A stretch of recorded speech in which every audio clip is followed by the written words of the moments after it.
بسم الله والحمد لله والصلاة والسلام على رسول الله. waxaad la wada socotaan falkii fuliynimo ee maanta oo ay taariikhdu ahayd 24 bishii shanaad 2014 abaar 11:20 daqiiqo ka dhacay baarlamaanka oo ay nabadiidku ku weerareen xarunta golaha shacabka. waxaan ka tacsiyeenayaa geesiyaashii u dhintay difaaca qaranka. si gaar ah waxaan u xusayaa dhamme daahir axmed maxamuud oo isku dhigay gaarigii walxaha qarxa waday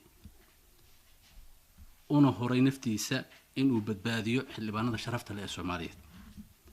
falalkii argagixiso iyo weeraradii ka dhacay oo idil muddooyinka la soo dhaafay waxay ina tusayaan ina xusuusinayaan inay ciidamadeenu ugu guuleysteen baabi'inta iyo fashalinta hagardaamooyinka cadawga oo hadafkoodu yahay baabi'inta jiritaanka muuqaalka dawladnimo iyo ummadnimo.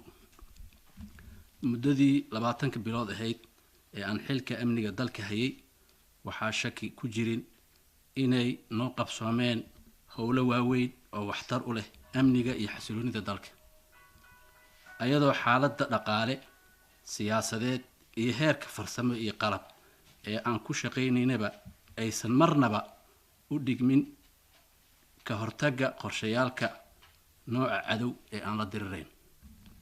haddaba anigoo tixgelinayo xaaladda uu dalku marayo waxaan si rasmi ah u cadeynayaa inaan iska casilay xilkii aan u hayay qaranka ee ahaa wasiirka amniga qaranka, anigoo rajeynaya in xilkaasi culus ee aan hayay cid alle ciddii loo magacaabo shacabka Soomaaliyeed uu garab ku siin doono.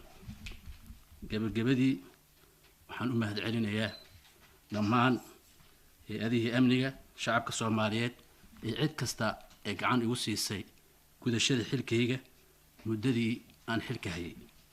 cabdikariin xuseen guleed waa mahadsantihiin.